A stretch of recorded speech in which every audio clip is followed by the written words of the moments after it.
Bulletin کے آغاز میں آپ کو بتائیں کہ عوام کے لیے بری خبر ہے۔ نیپرا نے بجلی کی بنیادی ٹیرف میں ₹7.50 فی یونٹ تک اضافے کی منظوری دے دی ہے۔ قیمتوں میں اضافے کا اطلاق 1 جولائی سے کہ الیکٹرک سمیت تمام صارفین پر ہوگا۔ گھریلو صارفین کے لیے فی یونٹ بجلی کی قیمت ₹42.72 تک پہنچ گئی ہے۔ اہم خبر عوام کے لیے بری خبر کہ عوام پر بجلی بم بالآخر گر گیا ہے۔ نیپرا نے بجلی کی قیمت ₹7.50 فی یونٹ تک بڑھانے کی منظوری دے دی ہے اور 100 یونٹ تک بجلی ₹3 مہنگی ہوئی ہے، 200 یونٹ تک ₹4، 301 سے 400 یونٹ تک ₹6.50، جبکہ 501 سے 600 یونٹ تک بجلی ₹7.50 مہنگی کر دی گئی ہے۔ گھریلو صارفین کے لیے فی یونٹ بجلی کی قیمت ₹42.72 تک پہنچ گئی ہے۔ اسٹیٹ بینک نے ملک بھر کی تمام ایکسچینج کمپنیز کو ملک میں نقد ڈالر لانے کی اجازت دے دی ہے۔ Exchange companies dollar cargo service کے ذریعے نقد ڈالر امپورٹ کر سکتی ہیں۔ سرکولر جاری کر دیا گیا ہے۔ سرکولر کے مطابق ایکسچینج کمپنیز کرنسی ایکسپورٹ کی مد میں 50% نقد ڈالر منگوا سکتی ہیں۔ کمپنیز ٹیلیگرافک ٹرانسفر کے علاوہ شپمنٹ کے 50% حصے کے مطابق نقد ڈالر منگوانے کی مجاز ہوں گی۔ اسٹیٹ بینک نے ایکسچینج کمپنیز کو 31 دسمبر 2023 تک نقد ڈالر منگوانے کی اجازت دی ہے۔ اور نگران سیٹ اپ کو بااختیار بنانے پر حکومت میں اختلاف۔ پیپلز پارٹی اور جے یو آئی نون لیگ سے ناراض۔ تاج حیدر نے کہا کہ اصلاحات کمیٹی نے ہر اجلاس میں شرکت کی ہے۔ سیکشن 230 کے سب سیکشن 2A میں کوئی ترمیم پیش نہیں ہوئی۔ رضا ربانی نے کہا پارلیمنٹ کو ربر سٹیمپ بنانے کی کوشش کی جا رہی ہے۔ جے یو آئی کے سینیٹر کامران مرتضیٰ نے کہا نگران حکومت نے ان ترامیم سے فائدہ اٹھا کر 3 ماہ سے 3 سال تک مدت کرنی ہے تو ہمیں قبول نہیں ہے۔ تحریک انصاف کے سینیٹر علی ظفر نے کہا کہ پارلیمنٹ کی اکثریت نے سمجھنا تو دور قانون کو پڑھا بھی نہیں، آنا ہو جاتی ہے اور قانون پاس ہو جاتا ہے۔ اگلے ماہ انٹرم گورنمنٹ مارز وجود میں آئے گی اور جتنا عرصہ جو آئینی ہے اس دوران ہماری اکانومی کو ٹرن اراؤنڈ کرنے کے لیے جو بھی اقدامات ہیں وہ مجھے پوری امید وہ کرے گی۔ اس کے لیے ہم انیبلنگ لیجسلیشن بھی کر رہے ہیں۔ نگران حکومت کے اختیارات میں اضافے کے لیے الیکشن ایکٹ میں ترمیم، اتحادیوں میں دراڑ، جے یو آئی پیپلز پارٹی ناراض، حکومت کے خلاف کھل کر سامنے آ گئے۔ اسپیکر راجہ پرویز اشرف کی زیر صدارت پارلیمنٹ کا مشترکہ اجلاس ہوا جس میں اتحادی جماعت پیپلز پارٹی کے سینیٹر تاج حیدر بھی حکومتی ترمیم کے خلاف بول پڑے۔ کہا میں اصلاحات کمیٹی کے ہر اجلاس میں شریک رہا۔ سیکشن 230 کے سب سیکشن 2A میں کوئی ترمیم پیش نہیں ہوئی۔ گزشتہ حکومت میں جو IMF نے ہمارے گلے میں ڈالا اسے مزید سخت نہ کیا جائے۔ کوئی بھی ترمیم آئین کے خلاف نہیں ہونی چاہیے اور ایک غلامی کا پٹا جو IMF کے ایگریمنٹ کے تحت ہم پہ ڈال دیا گیا ہے، پچھلی حکومت نے یہ ڈالا تھا، تو یہ اس کو مزید سخت نہ کیا جائے، اس غلامی کے پٹے کو مزید سخت نہ کیا جائے۔ سینیٹر علی ظفر نے بھی الیکشن ایکٹ میں ترمیم پر حیرانگی کا اظہار کیا۔ بولے پارلیمنٹ کی اکثریت نے سمجھنا تو دور قانون کو پڑھا بھی نہیں۔ جب میں نے دیکھا کہ سیکشن 2A میں ترمیم کی گئی ہے تو غصہ آیا۔ جو فیصلے اس کمیٹی میں ہوئے امید ہے صرف وہی ترامیم یہاں پیش ہوں گی۔ جب میں نے یہ دیکھا کہ آرٹیکل 2A جیسے سیکشنز امینڈ کیے گئے ہیں جس کے اندر ایڈ کیا گیا ہے تو مجھے بڑا افسوس بھی ہوا، غم بھی ہوا، تھوڑا سا غصہ بھی چڑھا کہ ہمیں کچھ جو ایک بار ڈسکس ہو کے فیصلے ہو گئے تو پھر یہ سرپٹیشسلی یہ نیچے سے کیسے یہ امینڈمنٹس آ گئیں۔ جے یو آئی کے سینیٹر کامران مرتضیٰ نے اپنے خطاب میں کہا کہ اگر نگران حکومت نے ان ترامیم سے فائدہ اٹھا کر 3 ماہ سے 3 سال تک مدت کرنی ہے تو ہمیں قبول نہیں۔ نگراں حکومت عالمی اداروں سے معاہدے کر سکے گی، معیشت کے لیے ضروری فیصلے کرنے کا اختیار ہوگا۔ انتخابی اصلاحات بل کا مسودہ سامنے آ گیا ہے۔ پریزائڈنگ افسر رات 2 بجے تک رزلٹ الیکشن کمیشن اور ریٹرننگ افسر کو بھیجنے کا پابند ہوگا۔ الیکشن ڈے سے 5 روز قبل پولنگ اسٹیشن تبدیل نہیں کیا جا سکے گا۔ امیدوار 60 روز میں قومی اسمبلی یا سینٹ کی نشست پر حلف اٹھائیں گے۔ ترمیمی بل آج پارلیمنٹ کے مشترکہ اجلاس میں پیش کیا جائے گا۔ ایکٹ 2023 بل کا مسودہ سامنے آ گیا۔ الیکشن ایکٹ میں شامل ترامیم کے مطابق پریزائڈنگ آفیسر نتیجہ فوری طور پر الیکشن کمیشن اور ریٹرننگ آفیسر کو بھیجنے کا پابند ہوگا۔ پریزائڈنگ آفیسر حتمی نتیجے کی تصویر بنا کر ریٹرننگ آفیسر اور الیکشن کمیشن کو بھیجے گا۔ انٹرنیٹ کی سہولت نہ ہونے کی صورت میں پریزائڈنگ آفیسر اصل نتیجہ فزیکلی پہنچانے کا پابند ہوگا۔ مجوزہ ترامیم کے مطابق پریزائڈنگ آفیسر الیکشن کی رات 2 بجے تک نتائج دینے کا پابند ہوگا۔ پریزائڈنگ آفیسر کو تاخیر کی صورت میں ٹھوس وجہ بتانی ہوگی، جبکہ الیکشن نتائج کے لیے اگلے دن صبح 10 بجے کی ڈیڈ لائن ہوگی۔ الیکشن کمیشن پولنگ سے 1 روز قبل شکایات نمٹانے کا پابند ہوگا۔ امیدوار 60 روز میں قومی اسمبلی یا سینٹ کی نشست پر حلف لے گا۔ اگر امیدوار حلف نہ لے تو اس کی سیٹ خالی تصور کی جائے گی۔ سینٹ اور ٹیکنوکریٹ کی نشست پر تعلیمی قابلیت کے علاوہ 20 سالہ تجربہ بھی درکار ہوگا۔ مسودے کے مطابق پولنگ ڈے سے 5 روز قبل پولنگ اسٹیشن تبدیل نہیں کیا جا سکے گا۔ انتخابی اخراجات کے لیے امیدوار پہلے سے زیر استعمال بینک اکاؤنٹ استعمال کر سکیں گے۔ الیکشن کمیشن پولنگ عملے کی تفصیلات ویب سائٹس پر جاری کرے گا۔ پولنگ عملہ انتخابات کے دوران اپنی تحصیل میں ڈیوٹی نہیں دے گا۔ پولنگ اسٹیشن میں کیمروں کی تنصیب میں ووٹ کی رازداری یقینی بنائی جائے گی۔ کاغذات نامزدگی مسترد یا واپس لینے پر امیدوار کو فیس واپس کی جائے گی۔ الیکشن ایکٹ کی مجوزہ ترامیم کے مطابق حتمی نتائج کے 3 روز کے اندر سیاسی جماعتیں مخصوص نشستوں کی حتمی ترجیحی فہرست فراہم کریں گی۔ قومی اسمبلی کی نشست کے لیے 40 لاکھ سے 1 کروڑ تک خرچ کرنے کی حد ہوگی۔ صوبائی نشست کے لیے انتخابی مہم پر 20 سے 40 لاکھ روپے تک خرچ کیے جا سکیں گے۔ مسودے کے مطابق غفلت پر پریزائڈنگ اور ریٹرننگ افسر کے خلاف فوجداری کارروائی کی جائے گی۔ ضابطہ اخلاق کی خلاف ورزی کا فیصلہ 15 کے بجائے 7 روز میں کیا جائے گا۔ پولنگ عملے کی حتمی فہرست الیکشن کمیشن کی ویب سائٹ پر اپلوڈ کی جائے گی۔ امیدوار 10 روز کے اندر حلقے میں پولنگ عملے کی تعیناتی چیلنج کر سکے گا۔ مجوزہ ترامیم کے مطابق سیکیورٹی اہلکار پولنگ اسٹیشن کے باہر ڈیوٹی دیں گے۔ الیکشن کمیشن ریٹرننگ آفیسر کو متحد حلقے کی ووٹر لسٹ پولنگ سے 30 روز قبل فراہم کرنے کا پابند ہوگا۔ انٹرا پارٹی انتخابات نہ کروانے کی صورت میں پارٹی کو 2 لاکھ جرمانہ ہوگا۔ الیکشن ایکٹ میں مجوزہ ترامیم کے مطابق نگران حکومت کو معاشی مفاد اور فیصلوں کا اختیار ہوگا اور وہ عالمی اداروں سے معاہدے کر سکے گی۔ پارلیمنٹ کے مشترکہ اجلاس میں خواجہ آصف اور پی ٹی آئی کے سینیٹرز آمنے سامنے۔ وزیر دفاع خواجہ آصف کے پی ٹی آئی کی خواتین کے بارے میں نامناسب الفاظ کہا۔ ایک شخص اپنے ورکرز کو سامنے لا کر خود چوہوں کی طرح چھپ رہا ہے۔ کہا کہ جس شخص کا دفاع خواتین کریں اس کی بہادری کیا ہوگی۔ خواجہ آصف کے remarks per P T I کی خواتین ارکان کا احتجاج۔ سینیٹر زرقا تیمور نے کہا کہ ہماری تربیت ایسی نہیں، ہمیں جواب دینے پر مجبور نہ کیا جائے۔ اگر میرے ہاتھ صاف ہیں تو میں ضرور کسی پہ انگلی اٹھاؤں، اگر میرے ہاتھ صاف نہیں ہیں تو پھر مجھے انگلی اٹھانے کا کوئی حق نہیں۔ میں اس بات کا ضرور حامی ہوں کہ لیجسلیشن کی ایک سینکٹیٹی جو ہے ضرور ہونی چاہیے، جو بھی پروسیجر ہے، جو بھی پروسیس ہے اس کو فالو ہونا چاہیے، لیکن یہ انگلی اٹھانے والے جو ہاتھ ہیں، یا اس وقت ان کا ضمیر کدھر تھا، یا اس وقت ان کو شرم یا نہ آئی جب اس شخص نے اور ساتھ ہی ڈسولوشن بھی اسمبلی کی اسی سانس میں ڈسولوشن بھی اسمبلی کی جو بعد میں ریورس ہوئی۔ اخلاق باختہ عورتوں کو جو ہے چیسٹٹی کے اوپر جو ہے لیکچر دینے کی ضرورت نہیں ہوتی، پہلے اپنا دامن دیکھیں، اس کے بعد پاک دامنی کے اوپر ہمیں لیکچر دیں۔ یہ باقیات رہ گئی ہیں اس شخص کی جس نے چیف آف سٹاف کو اپنا باپ کہا تھا۔ جناب اسپیکر، یہ کھنڈرات ہیں ان کے، یہ ان کا کوڑا کرکٹ باقی رہ گیا ہوا ہے which has to be clean۔ جتنے یہاں پہ لوگ ہیں، خواہ وہ کسی پارٹی سے ہوں، سب ہمارے لیے قابل عزت ہے۔ صرف ہمارا کردار، ہمارا اخلاق ہمیں مختلف کرتا ہے کہ ہم کون ہیں۔ ابھی جو باتیں ہوئی یہاں پہ، میں تو پریشان ہو گئی کہ اتنے بڑے بڑے اتنے سیاسی فگرز جو 50 سال سے سیاست میں ہیں، وہ جو الفاظ استعمال کر رہے تھے، میں نے تو اس طرح کے الفاظ نہ اپنے گھر میں سنے۔ افسوس کہ ایک ہمارے بڑے آنریبل ممبر نے کہا کوڑا کرکٹ، تو مقصد یہ کہ جب ہم بات کرتے ہیں تو ایک انگلی دوسرے کی طرف، 4 اپنی طرف ہوتی ہیں۔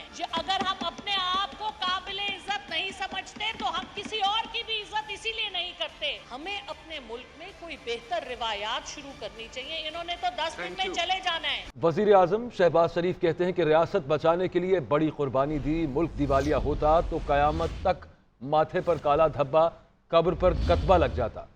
ہمیں آئی ایم ایف کے ساتھ معاہدہ کرنے کے لیے پاپڑ بیلنا پڑے۔ ڈیرہ اسماعیل خان میں تقریب سے خطاب میں کہا کہ پی ٹی آئی نے سیاست چمکانے کی خاطر ریاست قربان کر دی۔ IMF